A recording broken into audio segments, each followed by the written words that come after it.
obrigada. Que alegria ter o senhor aqui com a gente nessa manhã. Seja sempre bem-vindo. Muito obrigado, é sempre bom a gente debater hoje um tema polêmico controverso. E que divide opiniões. Esse texto que eu li aqui, pastor, vamos lá. Levítico 19, 28, proíbe tatuagem? É isso?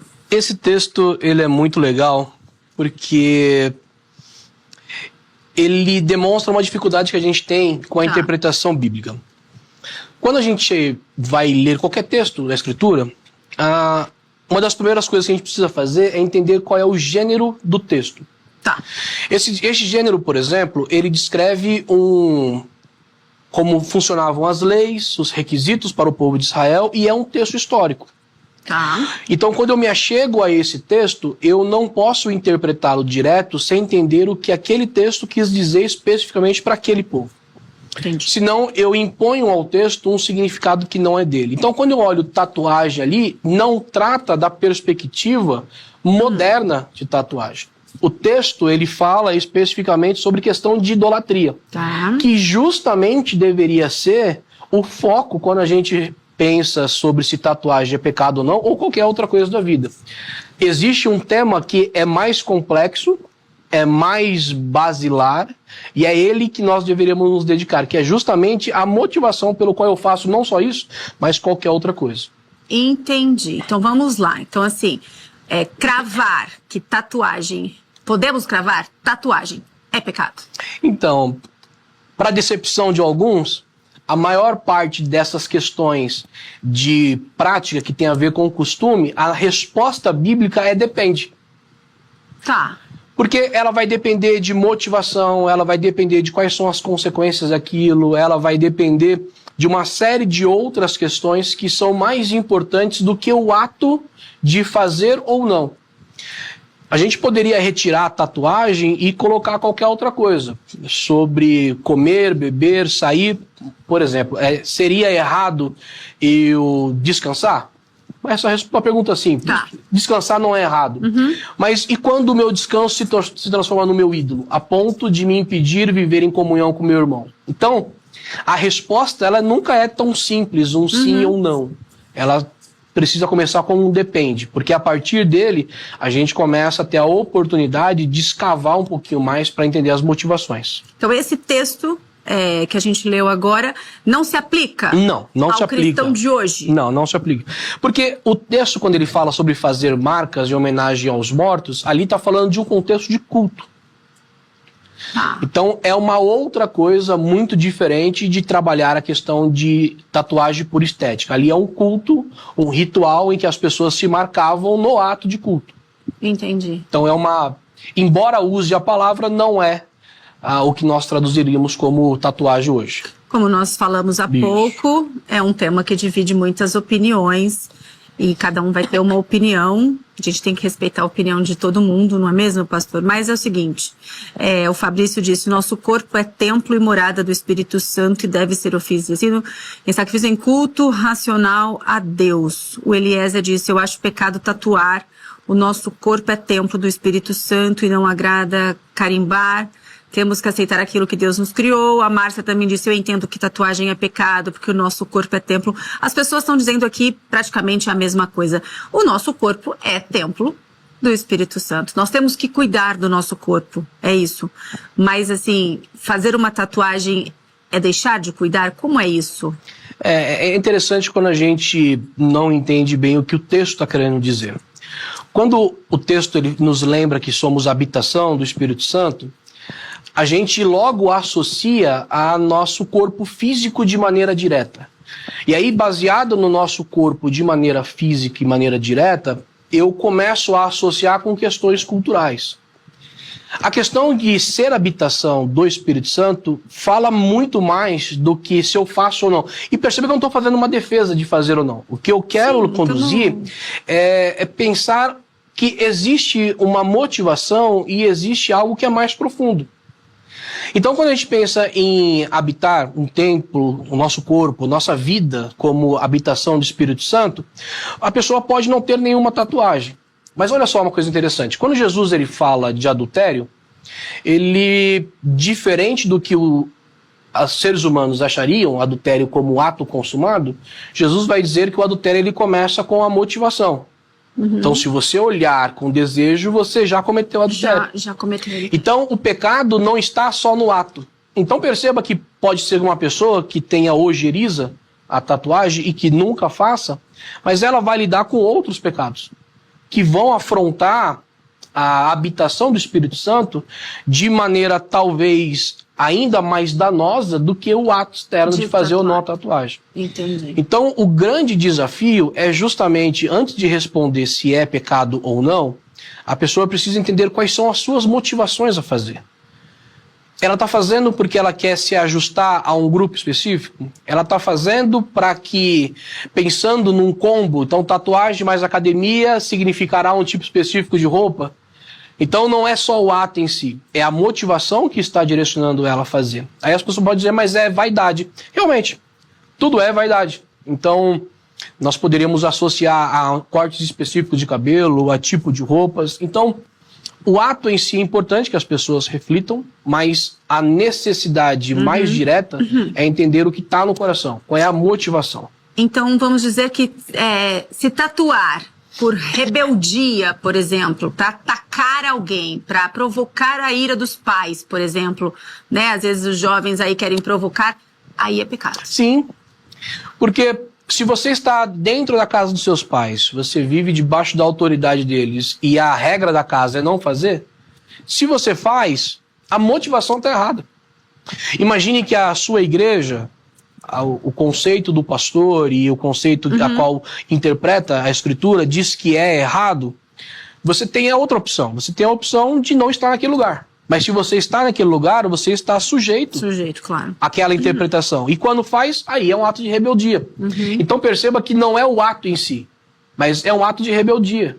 É a motivação do coração, é o que está levando a fazer aquilo. Então é muito mais complicado, é muito mais complexo do que só pensar no ato. É um assunto para lá de polêmico, né? Sim. E para lá de que divide opiniões. É um assunto difícil. Sim. Bem difícil de ser discutido. Fé e Motivação disse aqui, ó, pra gente, desculpa, o Misael disse o seguinte: não acho pecado tatuar, mas sobre o escândalo ao seu irmão, como podemos interpretar? Legal.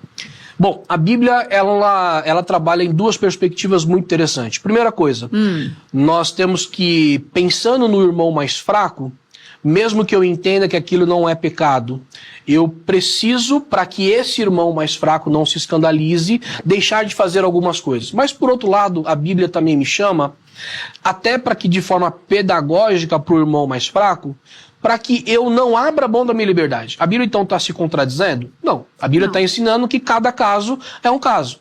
Porque vai chegar pessoas na nossa jornada cristã que têm uma perspectiva de fé diferente. Pessoas que acham que isso é totalmente pecado. Então ela vai chegar em você e vai dizer, não, você está condenado ao inferno. Você está pecando contra Deus. E você sabe que à luz da Escritura, o que você está fazendo não está. Então você vai ficar preso debaixo de um jugo de outra pessoa? Então, a dinâmica da nossa vida é saber que a nossa história não tem a ver com a gente. Nós somos inseridos por Deus no grande drama da redenção. Então, o que eu faço tem consequência no reino. Então, algumas vezes, eu preciso abrir mão da minha liberdade para que pessoas que estão começando no caminho da fé, elas não sejam escandalizadas, mas, por outro lado, eu não posso deixar que incautos da fé ou pessoas que têm dificuldades diversas me dominem. E aí a gente poderia pensar em outros temas. Bebida é pecado? Em que circunstância? E aí se encaixa justamente nisso. A liberdade e o amor devem ser essas duas regras mestras que guiam a maneira com a qual a gente lida com a nossa vida e com o corpo de Cristo. Olha só, a Mari disse o seguinte aqui, pastor: tenho tatuagens, isso não impede que o Espírito Santo haja em minha vida. Deus é o único que pode julgar. É isso? A frase de que Deus pode me julgar, ela é muito perigosa. O Salmo 139, no último bloco de versículos, ele fala de um Deus que está, que sonda, que conhece e que julga. Então, quando nós dizemos que Deus ele pode julgar, ele não só pode, como ele julga. E o que é que ele vai julgar? O ato, mas também a motivação. Salmo 139, ele diz que antes que a palavra suba à minha boca, antes que ela seja germinada, o Senhor já a conhecia toda. Entendi. Então, tudo que eu faço, e mais, meu querido irmão, aquilo que eu deixo de fazer, mas eu queria ter feito, está nu diante de Deus. Então, eu não peco apenas quando eu faço uma coisa. Eu peco também por omissão. Eu peco quando eu desejo e esse meu desejo está desregulado. Então, a nossa vida diante de Deus ela é mais complexa. Agora, como essa jovem, uma mulher, a Mari, colocou, a gente tem que tomar muito cuidado porque, às vezes, o legalismo ele faz com que pessoas se sintam desnecessariamente desconfortáveis em estar junto em comunhão. A igreja ela tem que ser um local desconfortável para o pecador, porque ela instiga, ela aponta, ela realça, ela demonstra, mas ao mesmo tempo eu preciso fazer isso à luz da Escritura. Nos temas em que a Escritura se cala, eu preciso agir com muito cuidado. Porque toda vez que eu digo que algo é pecado, eu estou dizendo que aquilo está claramente na Escritura. E quando eu digo que algo é pecado e não está na Escritura, eu estou colocando algo que Deus não falou. Mais ou menos o que a gente... Mais ou menos não, é o que a gente está falando aqui. Mais ou menos então, não, esse é um perigo terrível. Dizer algo que Deus, que Deus não disse é muito perigoso, da mesma forma que aquilo que está claramente revelado eu ignorar. Entendi. Então, nos temas em que a Bíblia ela é mais obscura, qual é a regra da reforma para a interpretação? Um texto obscuro, eu interpreto ele à luz de outro texto. Porque a Bíblia, ela se interpreta. Entendi. A nossa função em relação à Bíblia é examinar. Então, é muito perigoso quando a gente abre, e a reforma não quis abrir a interpretação. A reforma, a intenção dela foi trazer o livre exame. Mas com essa regra, a Escritura interpreta a Escritura. Um texto obscuro, ele deve ser clareado com um texto mais claro. E tem uma série de temas, Daísa, que a Bíblia se cala. Entendi. Porque o que a Bíblia quer de nós é que a gente viva uma vida madura. Porque evangelho, ele não é moralismo. Evangelho, ele vai muito mais do que regras. O evangelho, ele não está preocupado só em reformar as minhas práticas. O evangelho, a sua mensagem, traz a real necessidade do ser humano, que é ter o coração regenerado. Então não fala só do que eu faço, mas fala do porquê eu faço. Ou do porquê eu não faço. Entendi. Então o evangelho, ele escava mais profundo. Olha só, gente. Agora, pastor, existe alguma tatuagem que seria... que é... claramente pecaminosa? Tipo de tatuagem? Sim. Por exemplo, se você vai se tatuar, vamos começar por aquilo que é mais óbvio. Você não consegue mais controlar. Então a gente vê hoje pessoas que não se limitam a tatuar uma parte do corpo que seja modestamente coberta. O que ele começa a fazer? Ele começa a tatuar o rosto. E daqui a pouco ele está desconfigurado. Isso revela um pecado que é mais oculto, que é justamente algo que você não está dominando. A Bíblia me chama a dominar os meus desejos. Antes de Caim pecar, Deus vai até ele e fala: Caim, está diante de você o pecado, mas cabe a você dominá-lo. Então, a gente precisa entender que tem limites do que eu faço.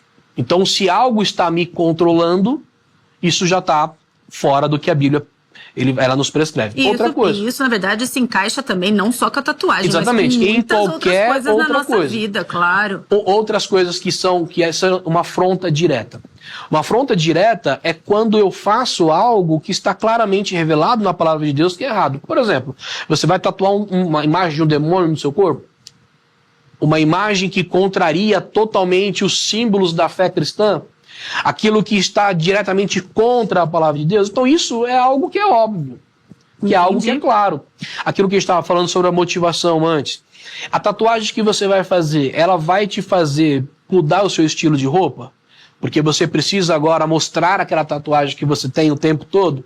Depende do local onde você faz uma tatuagem, você vai querer usar roupas mais decotadas. É exatamente isso. Não é mesmo? Então você percebe que tem um fio. E aí você começa a puxar. Então, você fez uma florzinha. A florzinha ela é neutra. Vamos começar pensando assim. Mas o local que ela está a roupa que você vai usar, a consequência que ela vai trazer lascívia para outra pessoa. A motivação para fazer aquilo, para provocar alguém. É exatamente isso. Então, perceba que é muito mais profundo do que só o ato. Mas começa por isso. Se algo te domina, seja qualquer coisa. Inclusive a tatuagem. Inclusive a tatuagem. Não deve ser visto, então, como algo sadio. Aquilo que você está fazendo confronta diretamente os princípios da palavra de Deus? Também não faça. Está fazendo por rebeldia ou porque você quer se adequar a um grupo específico de pessoas? Não faça. Se você é muito novo, não faça. Porque a tendência de você se arrepender... Porque tem modas, né? Tem a época que todos os meninos faziam uma estrela no ombro. Isso há 10 anos atrás. Depois lá a cara do bad boy. E aí isso faz sentido naquele tempo. Daqui a 10, 15, 20 anos... Tem a moda também, né? Então, você está fazendo só por moda? Não faça. Agora, pastor, me diz uma coisa. Fazer tatuagem pode ser um testemunho? Isso é interessante. E aí? Eu vejo muito parecido com alguns evangelismos criativos que tem hoje, né? É aquela galera que sai pra rua com uma placa dizendo abraço grátis. Deus, ele pode usar aquilo para que uma pessoa que precisava de um abraço, então está mais propícia a receber a palavra de Deus? Pode. Mas eu posso chamar isso de evangelismo? Não posso. Também eu não posso tratar a tatuagem como um evento evangelístico. Não, eu vou fazer porque as pessoas vão olhar e aí eu... Não, também não é. Pode ser que Deus use circunstâncias para que o nome dele seja apregoado? Pode. Por exemplo, imagine que uma pessoa que já lidou com o mundo do crime ou o mundo das drogas, essa pessoa pode e ela tende a ter um acesso, uma linguagem, uma forma de falar que talvez eu, que sempre fui o caretão, não tenha. Isso quer dizer que o que ela proclama é mais poderoso do que eu? Não, porque nós não cremos que método salva, mas que o poder reside na palavra do Senhor. Mas Deus pode usar algumas coisas meio estranhas, justamente para abrir caminhos que talvez de outra forma teriam alguma dificuldade. Então eu não trataria a tatuagem como uma ação evangelística, mas ela pode suscitar sim, pela curiosidade ou por qualquer outra coisa, ali uma porta para se falar do evangelho. Mas, por favor, não faça um recorte mostrando o pastor Felipe está dizendo para fazer tatuagem evangelística. Não é isso. Não é mesmo. E a gente não está aqui para isso, né? Sim. Na verdade, a gente está aqui para estudar e entender um pouco mais o que a Bíblia nos diz. E, pastor, me diz uma coisa. Quem se tatuou uma vez na vida? Fez uma tatuagem lá, a vida deu voltas, aí a pessoa se converte, entendeu? Ela deve se arrepender ou convive com a tatuagem? O que acontece se isso acontecer? Isso vai depender muito de pessoa para pessoa. Claro, algumas pessoas fizeram... eu tenho acompanhado um testemunho de um rapaz que foi encontrado por Cristo Jesus, e ele tinha todo o rosto dele tatuado, ele tinha feito uma caveira no rosto dele. Nossa. E ele está fazendo já, ajudado por irmãos, dezenas de sessões a laser para tirar. É muito doloroso, é um processo caríssimo, mas aquilo incomodava muito ele. Por outro lado, vão ter pessoas que fizeram e aquilo não vai incomodar. Então não é um arrependimento pelo fato dela ter feito. O arrependimento precisa ser em relação à vida que vivia. Então, se as motivações pelo qual ela fez no passado era para provocar lascívia, era para levar ao pecado, então o arrependimento tem que estar vinculado às questões de pecado claro na vida dessa pessoa, não ao ato de que ela fez e da qual ela vai conviver. Algumas pessoas vão precisar, por causa de uma mensagem que afronta, imagine alguém que fez lá um satanás no braço e agora é cristão. Com certeza aquilo vai atormentar ele, vai incomodá-lo. Então você vai perceber que essa pessoa o tempo todo vai usar blusas ou um tipo de roupa que vai cobrir e ela vai buscar, imagino, ou fazer uma cobertura ou tirar aquilo. Mas, novamente, é caso a caso. Mas a questão do arrependimento, a gente se arrepende dos pecados. E pode ser que o pecado tenha sido exemplificado pela tatuagem. Uma criança, um jovem, um adolescente que fez uma tatuagem em rebeldia aos pais, ele vai estar marcado com o ato da sua rebeldia, mas o seu arrependimento precisa estar da rebeldia que ele teve com o pai. Ou seja, as nossas ações, independentemente de tatuagem ou não, as nossas ações devem ser feitas para a glória de Deus. É exatamente isso. É exatamente isso. Porque Jeremias 17, ele vai nos dizer que o nosso coração é extremamente enganoso. João Calvino dizia que o nosso coração é uma fábrica de ídolos. Quando nós lemos na palavra de Deus para que não façamos ídolos, a gente já logo associa a tradições cristãs que têm ídolos e imagens. A questão é que nós produzimos ídolos, a nossa imagem e semelhança o tempo todo. Nós tentamos o tempo todo, em fuga de Deus, retirar a glória de Cristo e transferir para coisas. Então, coisas que são neutras e que podem ou não ser boas ou ruins, nós transformamos em ídolos. A gente transforma o nosso trabalho em ídolo. A gente transforma, às vezes, a nossa tradição cristã em ídolo. A gente transforma a tatuagem em ídolo. A gente transforma a nossa tatuagem em ídolo. Sim. A gente transforma, às vezes, a nossa igreja em ídolo. Então, qualquer coisa, absolutamente qualquer coisa, pode se transformar num ídolo da qual nós vamos nos prostrar diante dele e então servi-lo. Então, a questão é justamente orar para que Deus, e eu cito novamente Salmo 139, para que o Senhor sonde o nosso coração, para que Ele interprete as nossas motivações e a partir disso, tendo nos julgado, que Ele nos direcione para uma vida que não seja para satisfazer o meu ego, que não seja para satisfazer um quesito de estética, que não seja para que eu me sinta incluído num ambiente, mas que seja para a glória do nome dEle. Entendi. Então, assim, pastor,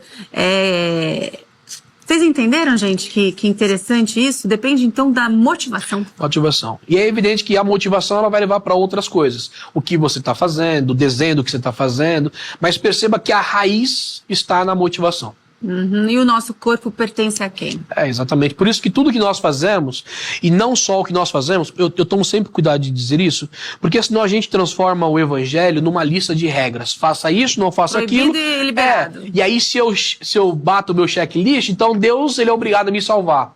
E não é assim. O evangelho não quer reformar só as minhas práticas, ele quer regenerar o meu coração. Então, não é só moralismo. Por isso que não tem a ver apenas com o que eu faço, mas tem a ver com o seu coração, meu querido irmão. Aquilo que tem te dominado, aquilo que tem regido a sua vida. Entendi. Então, qual que é a melhor postura pastoral, então? Melhor postura. Tranquilidade, paciência. Não faça nada por impulso. Não faça por rebeldia. Pense e repense. Analise o que você está fazendo e qual é a consequência daquilo. O que você vai ter que fazer depois daquilo? Volta à situação. Se você faz um determinado tipo de desenho, você vai querer mostrar aquele desenho, então isso vai te levar a mudar o seu estilo de roupa e o estilo de vida. Então, antes de fazer, pisa o pé no freio. Não faça nada por moda.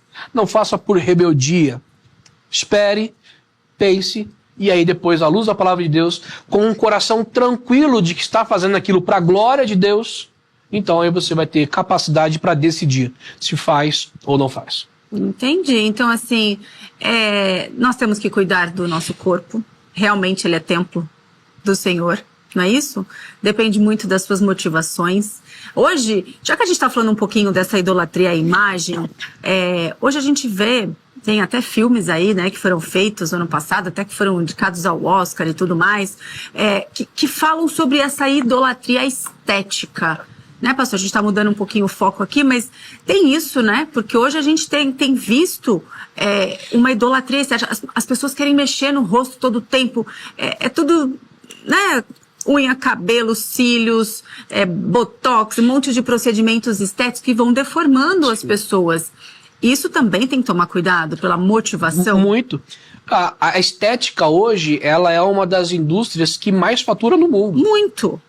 Então, e você começa desde produtos de beleza, mais corriqueiros, até procedimentos extremamente invasivos cirúrgicos.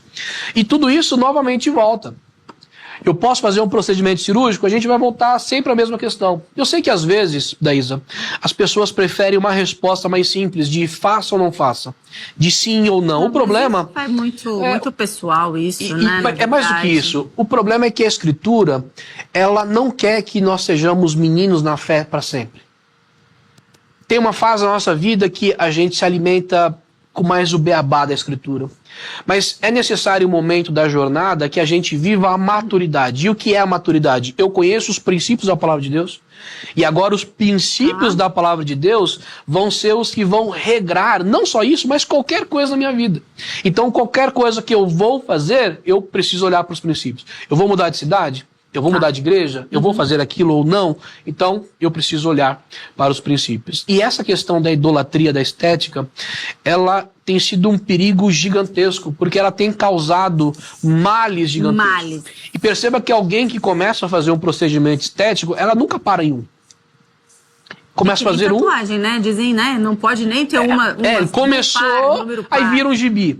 Procedimento estético, você fez um, gostou, a tendência de você fazer outro e outro e outro vai crescendo. Então, novamente, tudo que nos domina, que não seja a palavra de Deus, se torna pecaminoso, independente do que seja. E aí a Bíblia vai adotar isso e vai aplicar isso à glutonaria, vai aplicar isso a qualquer outra área da nossa vida, porque nada pode nos dominar a não ser o Espírito Santo de Deus. Qual o perigo dessa adoração ao ego? Toda adoração, ela exige sacrifícios. Quando a gente pensa na adoração que prestamos a Deus, o sacrifício final já foi cumprido por Jesus. Mas todo Deus falso, que são esses ídolos que a gente levanta, ele exige sacrifício e veneração. Ele não quer apenas a nossa aceitação parcial. Ele quer que a gente se prostre diante dele. A questão é que o inimigo das nossas almas, ele aceita dividir o altar do nosso coração. Cristo Jesus não. Cristo Jesus está no trono e ele não sai dali. Então é impossível eu adorar o Senhor e adorar o dinheiro. É impossível adorar o Senhor e adorar uma cultura de estética. É impossível adorar o Senhor e adorar qualquer outra coisa. E aí o que acontece é que eu começo a acreditar em promessas falsas que esse Deus falso me fez. Só que esse Deus falso me fez promessas que ele não vai cumprir. E aí na minha jornada eu me decepciono com quem? Com Deus verdadeiro. Com Deus verdadeiro. Então o que a gente vai ver hoje é uma igreja formada por pessoas que estão no caminho do evangelho ou acham que estão há anos, às vezes há décadas, mas estão profundamente decepcionados com Deus verdadeiro.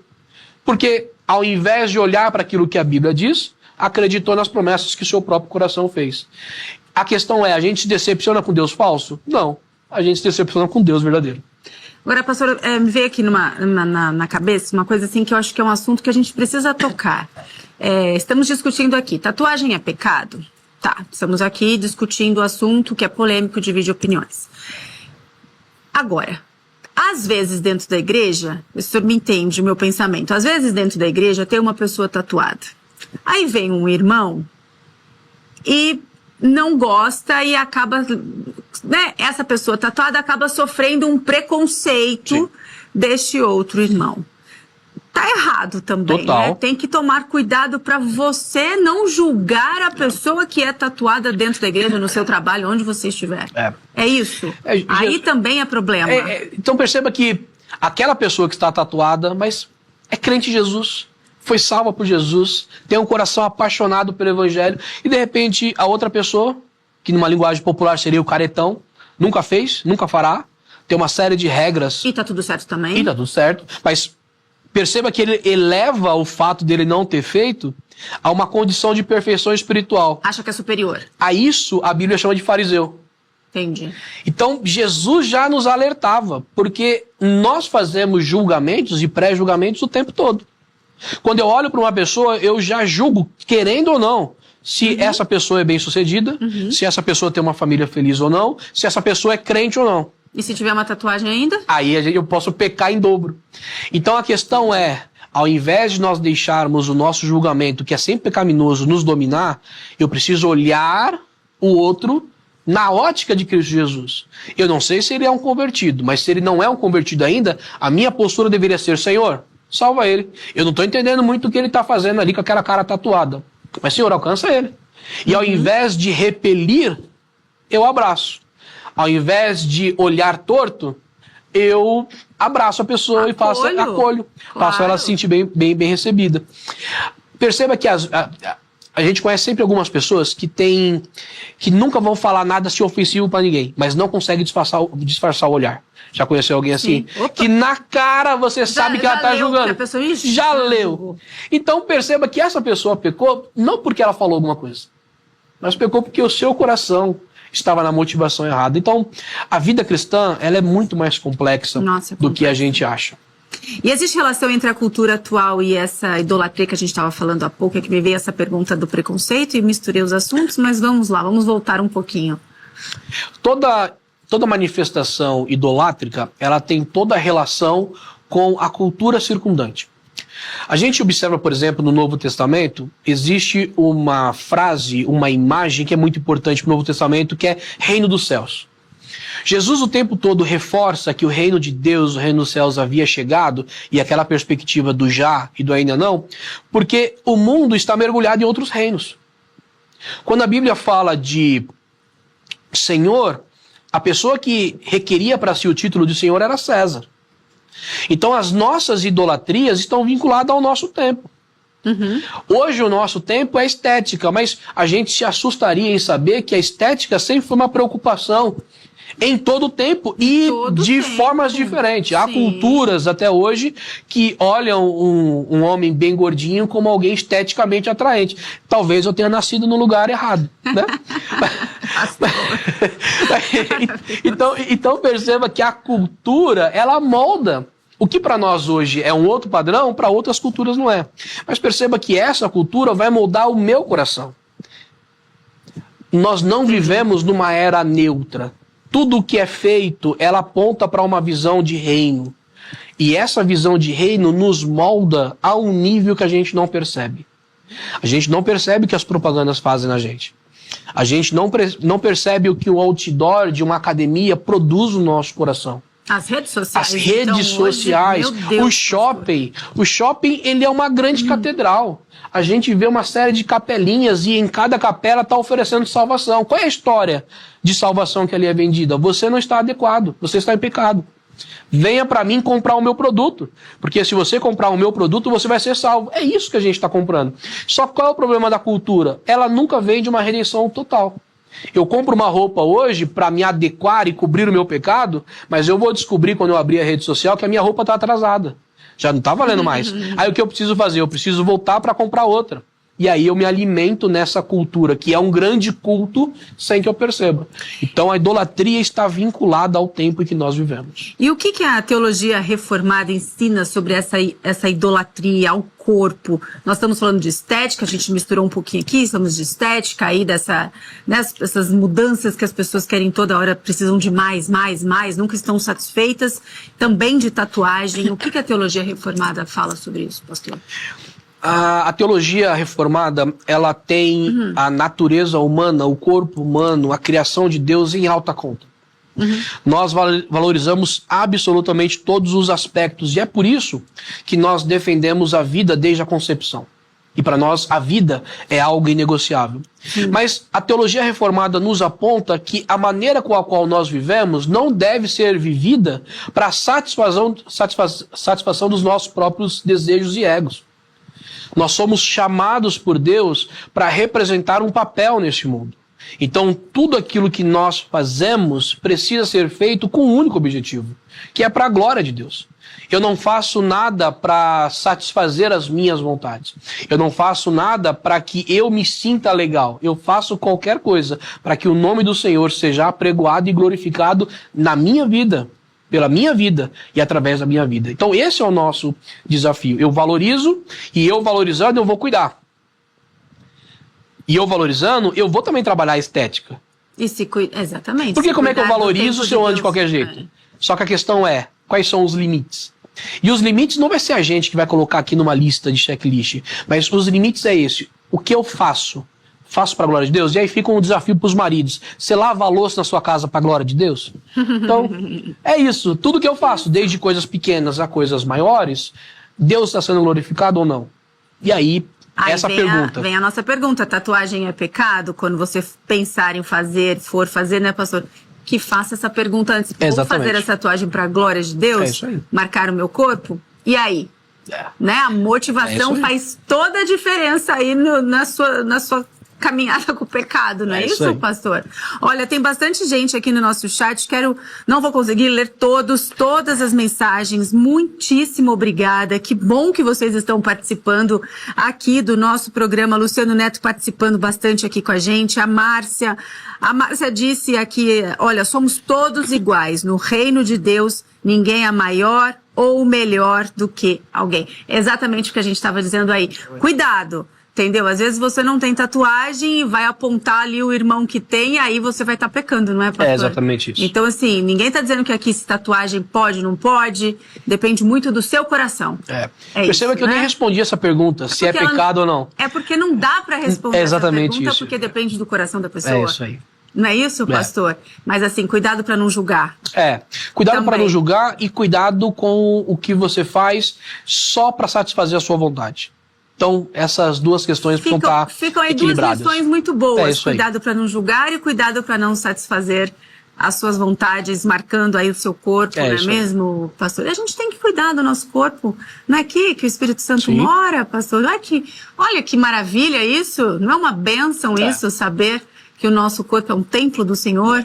Mas sabendo que quando a gente pensa em corpo como templo do Espírito Santo, é muito mais do que a minha carne. Aqui fala da plenitude do que eu sou. Então o Espírito Santo ele precisa habitar não só no meu corpo, naquilo que os outros veem, mas o Espírito Santo precisa habitar nas minhas motivações, naquilo que eu penso, naquilo que eu quero fazer. Então eu preciso juntar essas duas coisas. O Senhor ele precisa ser Senhor da minha vida em todos os aspectos da minha vida. Então tudo que eu faço precisa passar por esse crivo, sabendo que o meu coração é enganoso. Então, algumas vezes, o meu coração vai tentar dizer, não tem problema não, é por aí mesmo. E aí, quando isso acontecer, volto pro crivo. Deus vai ser glorificado, e aí eu vou ter paz e espírito para saber qual é a direção que o Senhor nos dá. Fazer essa perguntinha aí antes de qualquer atitude. Qualquer atitude. É fundamental. Só mais uma pergunta que me veio à cabeça agora aqui, pastor, que eu acho que é interessante a gente falar isso. Os pais, né, numa fase aí de tem filhos, numa fase mais adolescente, jovens, como devem orientar sobre esse assunto, né? Porque às vezes, sim, a gente sabe as pessoas às vezes fazem por rebeldia, outras vezes não. Mas como que tem que ser a orientação? É possível proibir? Se proibir é pior? Como é? Qual que é a orientação que você pode dar para os pais em relação à tatuagem? Por ser uma questão cultural, dificilmente você convence alguém que faz parte de uma outra geração sobre costumes que agora são aceitos por essa cultura. Então aqui é uma relação que precisa vir de ambas as partes. A autoridade final do lar é do pai e da mãe. Os filhos, enquanto estão debaixo dessa autoridade, eles devem respeitar, não a sua opinião, mas devem respeitar a opinião dos seus pais. Se ele é maior de idade e ele já quer mandar no seu nariz, o que ele precisa fazer? Precisa tocar a vida? Sozinho? Sozinho. E aí ele mantendo a sua vida, estando agora não mais debaixo das asas dos pais e quiserem fazer, o pai e a mãe precisa agora, por mais que discorde, ele não pode fazer disso uma proibição. Uma proibição, porque não vai funcionar. Aquele ex-adolescente agora já é um adulto que está lidando com a vida dele. Mas enquanto estiver debaixo da autoridade, eu não acho que os pais precisam abrir para ficar ouvindo a opinião dos seus filhos. É proibição, o pai e a mãe não aceitam, tá feito. E se o filho agir em rebeldia, o filho vai estar pecando. Mesmo que ele faça um desenho maravilhoso e cite um versículo bíblico, não vai adiantar de nada. Porque a motivação é a rebeldia. Então, tudo isso é interessante, essa motivação, os pais já começarem a conversar com os filhos desde pequenos, fazendo aquela perguntinha, o que você está fazendo? É para a glória de Deus? Exatamente isso. A Bíblia, ela nos ordena a obedecer os nossos pais. A Bíblia também nos ordena, pais, a não provocar a ira aos filhos. Então, a vida no lar, ela é uma vida também de desafios. Opa! Muitos diários. Então, eu obedeço os meus pais, mas o pai e a mãe também não pode ser aquele que vai tentar colocar uma regra que o evangelho não coloca. Reforço novamente, está debaixo da asa, a autoridade final é dele. Acabou essa autoridade, aí vai precisar vir a questão da maturidade cristã. Algumas coisas a gente não concorda, mas a gente aceita. Outras coisas que a gente tem certeza que é pecado, aí a gente vai para cima. Mas para isso eu preciso ter um conhecimento bíblico adequado. E aqui fica uma dica pastoral. Quando você for ler qualquer texto da Bíblia, perceba qual é o gênero literário. Se é um gênero literário que fala da parte da história, eu não posso extrair a aplicação antes de entender a motivação desses personagens. Entendi. Porque senão eu esqueço que eu estou tratando com um texto que tem 2, 3 mil anos de lapso entre nós e eles e que não vão se encaixar aqui no nosso contexto. Por outro lado, aquilo que a Bíblia claramente chama de pecado, meu irmão, não negocie isso. A Bíblia está dizendo claramente que é pecado? Não faça. Então lá, está no Novo Testamento, está lá na lei do Senhor, está lá descrito, não façam, não faça. Então, cuidado ao ler a Escritura, para que não seja a nossa motivação e o nosso coração a interpretá-la, mas levando que a própria Escritura interprete a Escritura. Um texto mais obscuro, sempre analise ele a um texto mais claro. E assim, a gente vai perceber que antes de ter uma mensagem para nós, o texto bíblico era uma mensagem para as pessoas daquele tempo. E aí, eu entendendo isso, eu consigo fazer a ponte para saber o que o senhor está falando comigo. Maravilha. Olha só, pastor, aqui o Gustavo disse, marquei minha tatuagem hoje. Agora eu tô pensativa em relação. Aí. Esse é um... Qual é a sua motivação, hein, Gustavo? Tá vendo? O programa já funcionou. Não é? O Felipe disse, Luciano me convenceu a não fazer uma tatuagem. O Luciano tá ativo aqui nas nossas redes. Ivan, pra que fazer tatuagem? É muito feio ficar com o corpo marcado o resto da vida. Mas não tem a ver com pecado, e sim com um gosto pessoal. Não quero fazer. Sensacional, gente. Olha, muitos tabus foram rompidos. Olha... Muito obrigada a todas as pessoas que participaram. Tem muita gente no nosso chat, muita gente na nossa live, pastor. Legal. Muito obrigada mesmo. É um assunto que a gente precisa falar, discutir abertamente. Pastor Felipe Rocha, muitíssimo obrigada. Volte sempre. É sempre bom recebê-lo. É sempre um prazer. Temas que nos desafiam são temas bons porque nos tira da zona de conforto. Então, que o nosso bate-papo tenha servido para glorificar a Deus e ajudar os nossos irmãos a tomarem melhores decisões. Muitíssimo obrigada. Que Deus abençoe o senhor e sua família, viu?